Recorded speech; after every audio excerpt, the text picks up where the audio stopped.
Donald Trump ক্ষমতায় এলে বদলে যাবে বিশ্ব রাজনীতির মানচিত্র, এমন জল্পনা কল্পনা চলছে পুরো বিশ্ব জুড়ে। নির্বাচনের আগে ট্রাম্পের দেয়া বিভিন্ন প্রতিশ্রুতি এর অন্যতম কারণ। প্রতিশ্রুতি রক্ষা নিয়ে অনেকের সন্দেহ থাকলেও বিভিন্ন মহলের গুঞ্জন থেকে ধারণা হয় এর মধ্যেই প্রতিশ্রুতি মতো কাজ শুরু করেছেন ট্রাম্প। পুতিন এবং জেলেনস্কির সঙ্গে ফোনালাপের পর এবার পশ্চিমা গণমাধ্যমে যুক্তরাষ্ট্রে ইরানের রাষ্ট্রদূত আমির সাইদ ইরাবনির সঙ্গে ট্রাম্পের মন্ত্রী পরিষদে জায়গা করে নেওয়া ধনকুবের ইলন মাস্কের গোপন বৈঠকের কথা আলোচনায় এসেছে। ইরাবনির বাসভবনে প্রায় 1 ঘণ্টার এই বৈঠকে অন্যান্য বিষয়ের পাশাপাশি ইরানের উপর থেকে যুক্তরাষ্ট্রের নিষেধাজ্ঞা তুলে নেওয়ার বিষয়েও আলোচনা হয় বলে জানান নাম প্রকাশে অনিচ্ছুক ইরানের 2 সরকারি কর্মকর্তা।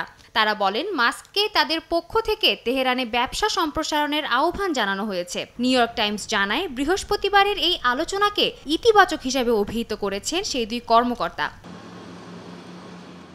অর্ধেক পাউডারে দ্বিগুণ উজ্জ্বলতা। নতুন রিন অ্যাডভান্সড অর্ধেক পাউডারে দ্বিগুণ উজ্জ্বলতা।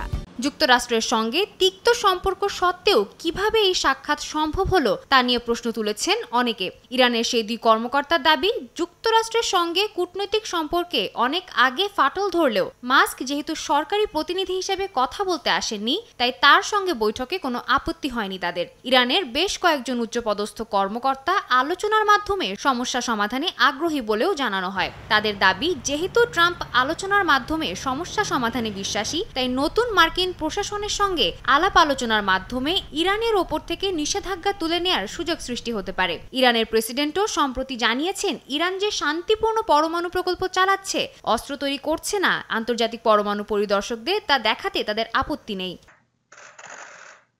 পারমাণবিক স্থাপনা পর্যবেক্ষণ বিষয়ে ইরানের এই মত পরিবর্তন ইসরায়েল ইরান উত্তেজনা নিরসনেও ভূমিকা রাখতে পারে বলে মনে করেন বিশ্লেষকরা। যদিও এ বিষয়ে ট্রাম্পের কোনো প্রতিনিধি বা ইলন মাস্ক এখনও কোনো মন্তব্য করেননি। তবে নবনির্বাচিত প্রেসিডেন্ট ট্রাম্পের সম্ভাব্য প্রশাসনের মুখপাত্র ক্যারোলাইন লিভিট এক বিবৃতিতে বলেন, ট্রাম্প বিশ্বের শান্তি সম্প্রীতির ধারা ফিরিয়ে আনতে পারবেন এই বিশ্বাস থেকেই জনগণ তাকে প্রেসিডেন্ট নির্বাচিত করেছে। হোয়াইট হাউসে ফিরেই তিনি তা পূরণে প্রয়োজনীয় পদক্ষেপ নেবেন বলেও তারা মনে করেন। সাদিয়া তাসনিম, সময় সংবাদ।